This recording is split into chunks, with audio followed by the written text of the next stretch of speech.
Good evening on 21st of September 2020, so International Peace Day or International Day of Peace.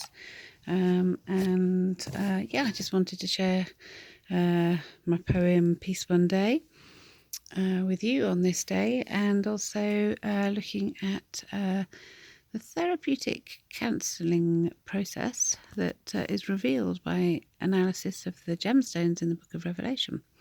So it was a revelation to me when I found this. And so in accord with the Messiah, the wonderful counsellor and Prince of Peace. So how far away is peace one day? One day, then two makes life better for you and for me. Then we can have three and maybe four, for more to live and to love in harmony with self and with others, harmonious love, for harmony with nature and peace from above. The planets and moon mean peace very soon. So please do tune to the peace of love that excels all thought and makes home for the dove. Have faith that the good will conquer the evil, and that love will conquer the fear. It is so very near and clear that when love conquers all, man can walk tall. No need to conquer or blame one another. Then we can be a true community, with man united by the peace of love that excels all thought and makes home for the dove. Yea, peace every day is not far away. And if we look up at the stars, we've got Mars up there. Mars, the bringer of war. But Venus isn't far behind, so we know that that's going to turn and change, and that Jesus Christ will be returning in these last days before the return of Jesus Christ. So I would think that the coronavirus is teaching us all we need to learn to live more by spirit, live and walk in spirit. The community spirit is improving, and it's a joy, and people are less stressed, we've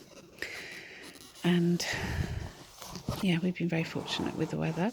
Of course, there is still hardship, and I pray for people who don't have gardens and are living in small spaces and have young children. But in an ideal world, we wouldn't have the inequality that puts people into homes that are not got gardens and things. I think everybody needs a garden. We need it for our well-being. We need it to grow food. And what a joy, the simple joys, really. Okay, so I'll just look at the therapeutic healing process of this Perusia.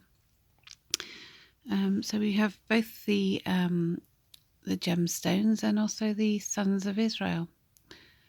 So they reveal that we need to have the courage and the faith to seek the happiness in order to seek peace, and that we have wrestlings to understand what's right and what's wrong, halal and haram, and we have to find forgiveness. That might be forgiveness for others or forgiveness of ourselves. We have to listen to what the pain or anxiety might be, and we have to adhere to loyalty and the process of love and the courage and the faith to seek the happiness and the peace. We have to know that we can find that peace and find that happiness if we emotionally process the hurt, pain and anxieties. And only then, when we do that, will we get the endorphin reward. And then we need to tolerate others, because everybody's on their journey. There has to be trust, always has to be trust to do any of this inner type of work, and it all comes from truth. So running right through this scroll is the truth, and as we know, only the truth will set us free. And God's love is that truth, and in accord with God proving to be what he will prove to be. At Exodus 3:14, God is love, and God's love is not a cortisol stress hormone. God's love guides us away from the stress hormones which cause all the stress, anxiety, pain, mental health disorders,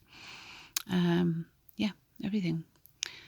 God says we will be changed just as the twinkling of an eye, which is, I propose, a nervous system change, a change from the sympathetic nervous stress response to the parasympathetic nervous system, which looks after all of our body systems and improves our immune system.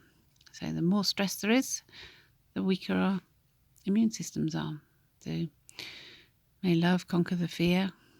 Don't buy into that fear, because the wicked system is in its death throes, and Jesus Christ is returning quickly as promised. So in order to help heal and find that inner and outer peace, because it's all about the twofold peace, which is the meaning of Jerusalem, so you have to have the courage to seek the happiness and face pain and fears, to turn away from sin and betrayals and haram, with faith in a positive outcome for all. Allow for peace within and without, with self and with others and God, overcoming the wrestlings between good and bad, right and wrong, for righteousness, to forgive, if necessary, and actively listen, standing firm in faith for the heavenly reward and fulfillment, for tolerance of others, to find trust and seek truth for a quiet conscience and peace of mind. Have the great courage to turn away from sin, to seek happiness with faith in happiness, wrestlings, to forgive, because it's quite hard to forgive, isn't it?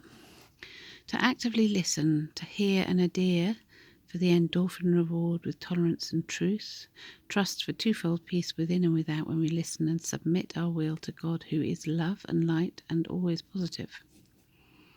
Thank you to God for my faith in him and his love and promises of healing, and may Jesus Christ come quickly and fulfill his promise for removing pain, for a healing for all nations, and bring heaven on earth, heaven brought down to earth, by love made whole and one in us, to give freely with righteousness fulfilled through faith and love in us. Physiologically, sin is anti to Christ. Sin is stress, guilt, shame and fear, a falling short of love. Sin is against love, in opposition to love in our nervous system. Sin creates adrenaline and cortisols in our blood. Could sin be the Antichrist? Love is not a cortisol, and love has an endorphin blood. May love conquer fear, for love, peace and security to prevail, for happiness in making men and women kind and all in between in these last days. So be love. Amen Ameen, Shalom, Namaste, peace and blessings in every language, because the healing is for all nations, for heaven on earth. That's Revelation 7:9, and of course all scripture, and also Revelation 21 and 22. God bless. Hopefully I've got this in time today. Peace to the world. Amen.